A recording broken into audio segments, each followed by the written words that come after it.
Ndugu zangu, nataka niwaambie story moja, lakini mpaka kuamua kwamba nitawaambia hii story, yani nitakuwa nimejikaza sana. Sio rahisi kusema vitu kama hivi, lakini imani yangu mimi ni kwamba kuna mtu atapata kitu, atajifunza kitu, itamsaidia kwenye mapambano yake. Mwaka 2014 nikiwa mimi tayari maarufu, kwa sababu mimi nimetoka mwaka 2010 ndio nimetoa ile Nikikupata. 2010 pale mpaka 11 nikapata tuzo wimbo bora wa R&B, nikatoa wimbo Maumivu na My Number One Fan, nikashinda tena mwaka 2012 nikashinda wimbo bora wa R&B My Number One Fan, nikatoa Samboira Maneno Pete, nikaja nikashinda tena 2013 mtunzi bora wa Bongo Flava 2013. Mwaka 2014 nikaufungua na wimbo wangu unaitwa Unanichora, ambao nilifanya na Joh Makini, video alishoot Nisha, rest in peace. Mwaka ule sasa 2014, sijui nini kilitokea. Siku moja tu nimeamka, nashtuka naona mbona muda mrefu sana sijafanya show, sijapata kazi ya show. Nikamwambia mtu ambaye nilikuwa nafanya naye kazi, ambaye pia alikuwa rafiki yangu, KT, unajua tujafanya show muda. Kweli. Sasa unajua hapo nyuma nilikuwa nimefanya kazi nyingi sana, zile show za tour, Kilimanjaro Music, Tanzania Music Awards tour, sijui Fiesta, hela nyingi. Unapiga show labda 15, unapata kitita umeweka ndani. Nikanunua na gari, nakumbuka nilinunua Toyota Wish milioni kama 15 hivi. Unaona? Kwa hiyo hizo ulikuwa unafanya show 10 huku, show 15, show hii.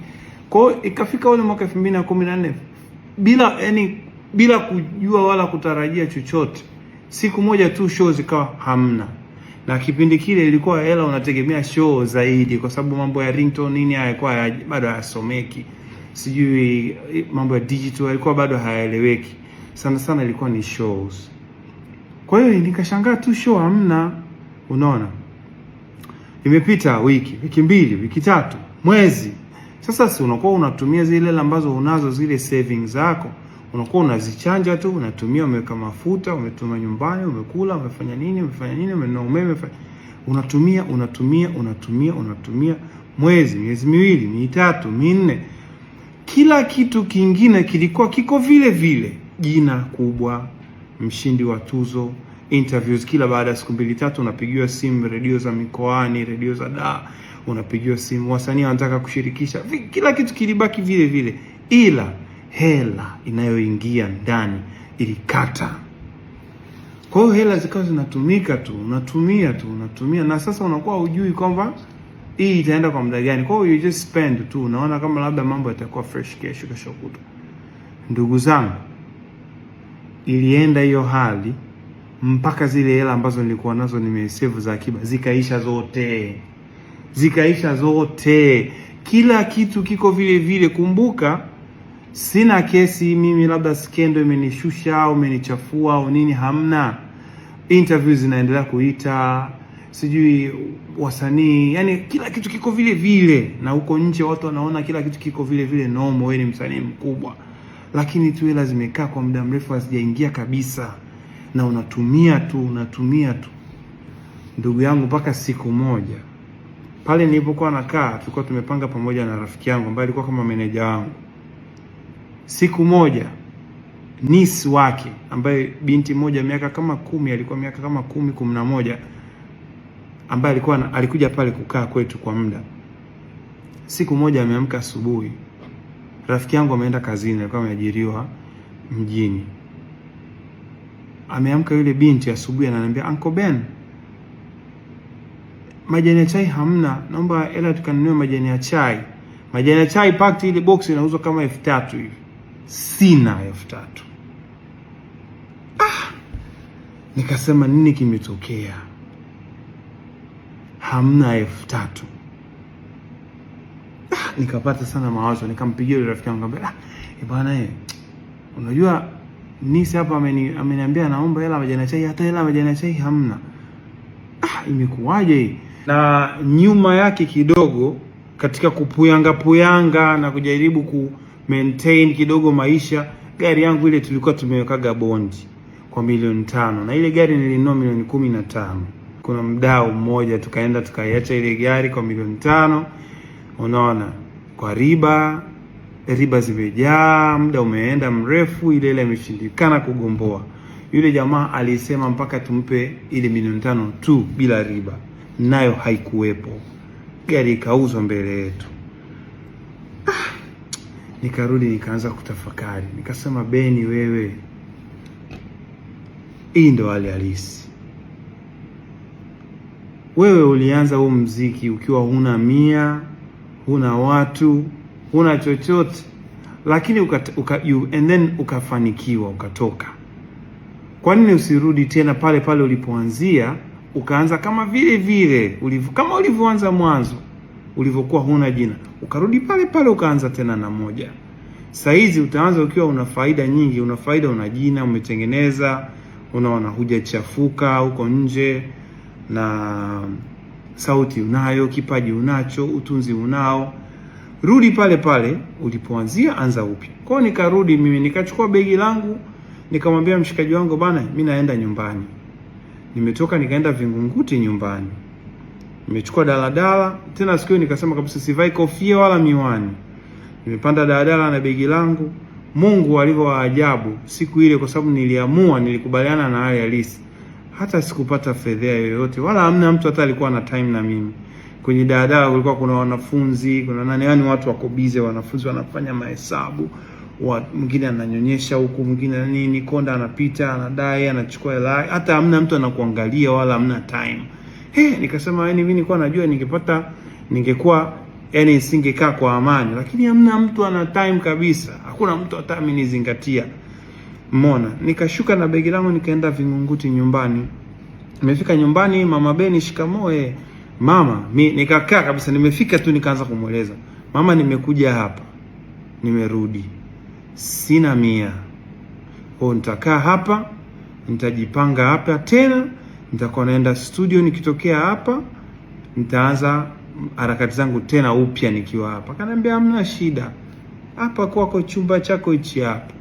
Kwa nikarudi tena kama homeboy, kama dogo aliyemaliza shule anaanza maisha, nikiwa na hali na jina. Ukikaa hapo siku 2-3 unapigiwa simu, bwana una neno gani kwa wasanii wanaochipukia? Unafanya interview kwenye simu nini, una inspire watu.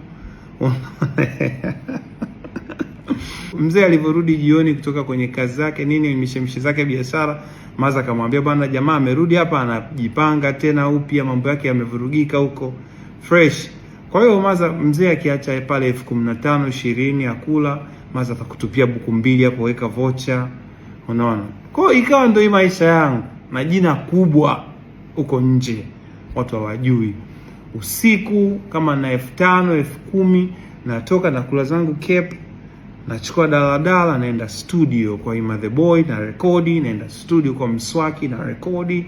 Umeona, siku nikipata labda sijui 50,000 laki ngapi, nachukua labda bodaboda, naenda na bodaboda, nafanya kazi kwa Ima the Boy, tunakesha usiku. Umeona, naenda kwa Mswaki, tuna rekodi mangoma, yani kama vile nilivyokuwa zamani, isipokuwa tu saizi nina jina, lakini natembea zangu usiku tu, naenda studio usiku. Unaona, nimerekodi, nimeenda hivyo karibia mwaka 2014, karibu mwaka mzima. Tumerekodi hapo nyimbo kibao, masofia manini, yamerekodiwa tu, yako ndani. Umeona, rekodi. 2000 bro, sister, nimetoka 2014 mpaka 2015 nimeishi hivyo. Karibia robo 3 ya mwaka. Mwanzo tu ndo walikuwa pazuri kidogo, lakini robo 3 ya mwaka imeenda hivyo. 2015 imepinduka, imeanza mwanzoni tu Januari nikatoa Sofia audio, nika release tu, nikatuma kwenye emails za wadau, radio nini, nika release. Mind you, wakati huo, yani muda ule wakati natoa Sofia, kulikuwa kuna trend ya watu kumwaga hela kwenye radio. Yani ndo kwaito zimetoka zile nini, wasanii wanapiga sana kwaito. Yani kutoa mziki hivi bila hela, yani mkono mtupu, ilikuwa ni kazi sana. Yani watu walikuwa, yani hela zinamwagwa yani kwenye redio, yani nyimbo zinapigwa kama njugu yani.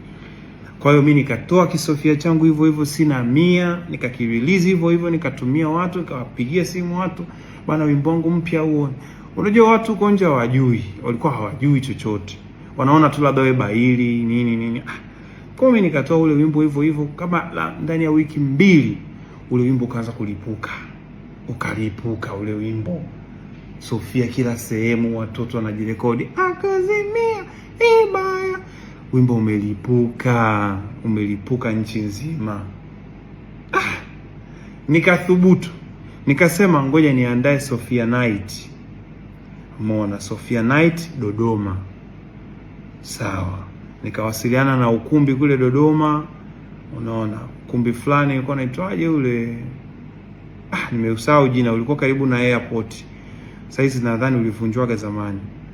Umeona, nikawasiliana nao pale, nikabana nataka nifanye show yangu hapo Sofia Night. Poa hapo, nyinyi mtauza drinks nini fresh. Poa. Nikakaa nikasema hii show ili inoge inabidi nipate wasanii wengine na support. Nikampigia mtu wa kwanza Dazen. Dazen bana naomba favor. Kwanza Dazen nilitaka anipe mention. Nilitaka nimuombe anipe mention Clouds. Aseme tu bwana, guys bwana tarehe hii Benpo atakuwa Dodoma Sofia Night nini. Mwana Dazen bwana naomba support yako. Nafanya show yangu mwenyewe Dodoma. Naomba mention. Isema tu kwenye kipindi kwamba tarehe hii nitakuwa Dodoma. Dazen akaniuliza, favor nyingine gani unataka? Nikasema mimi niko nataka kimoyo sasa. Nataka tu hiyo, lakini kaniuliza nataka favor gani nyingine? Jamaa anataka kunisaidia zaidi. Nikaropoka, nikamwambia favor nyingine nataka wewe pia twende Dodoma ukawe host wa show. Akanambia say no more. Tutakuwa wote. Wote ananiwekea mafuta na accommodation tu, wapi nitafikia imeisha hiyo. Nilipokata simu nikasema, show yangu ishakuwa na Dazen ndo host. Fresh. Nikampigia mamangu Adija Kopa. Mama, shikamoo. Mwanao bwana Benpo nataka nifanye show yangu Dodoma Sofia Night. Naomba support mama, uje pale na wewe ufanye show. Nataka show yangu iwe na wewe, Weusi na mimi. Mama akanambia sawa mwanangu, mimi nitakuja. Nikamwambia sasa mama, utanifanyaje? Utanichaji shilingi ngapi? Akanambia mwanangu, wewe utakachojaliwa hicho, mimi nitakuja kukusupport. Chochote utakachokuwa umejaliwa utakipokea. Nikasema asante mama. Tengeneza posters nini, nikampigia Joe Makini. Joe, mzazi, na show yangu Dodoma nilikuwa nataka Weusi pale, naomba support. Joe akaniambia bana fresh, taongea na washikaji. Kaongea na washikaji wamekubali.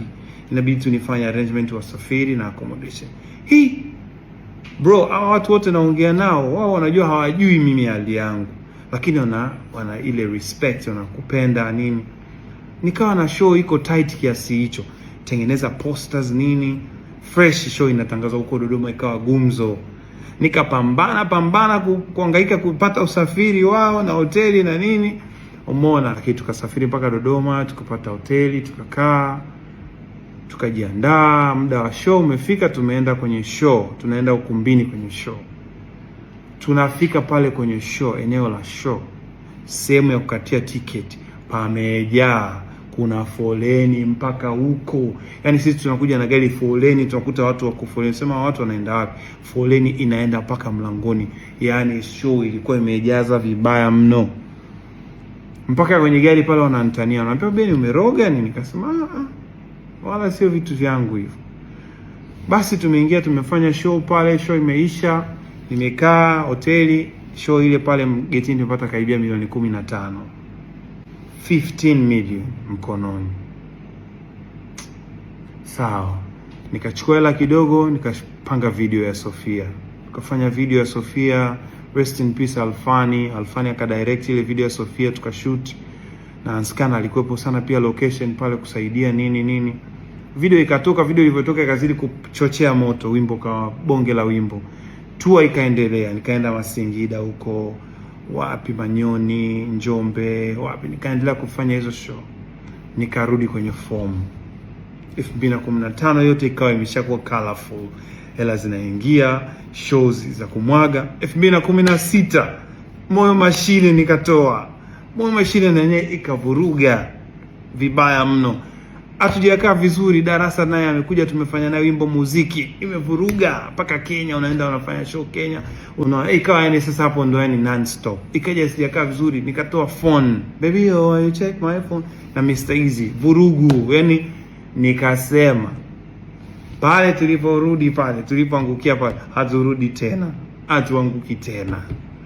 Kwa hiyo kuna setting ikawa kwenye kichwa changu, yani ni kama soundtrack naishi nayo, kwamba hata yani mambo yawe vibaya kiasi gani, tutaishi, tutakuwa yani lazima kutakuwa kuna kitu sehemu ambacho kitakupatia hela no matter what. Labda atuombei, labda upate changamoto kubwa sana, sijui changamoto kama vita labda kwenye nchi au sijui ni nini, lakini kama kila kitu kiko nomo, hatuwezi kurudi kuanguka pale tena. Na kwa sababu hiyo ndio maana mimi mtu sijui atakuja na lugha gani mimi kuniambia mpaka nikakata tamaa. Siwezi nikakata tamaa. Hata nyimbo nazoimba maneno bado kidogo, jikubali. Kuna story hapo najaribu kuisema ambayo ndio soundtrack yangu mimi mwenyewe ninavyoishi. Kwa hiyo ndio story yangu nitaka ni share, naamini kuna mtu anaweza kupata chochote hapo. Imenichukua nguvu sana kusema hiyo story, lakini ndio ukweli. Yeah. Pamoja sana, one love. Mungu awalinde wote, awajalie heri kwenye mambo yenu na mapambano yenu. Peace.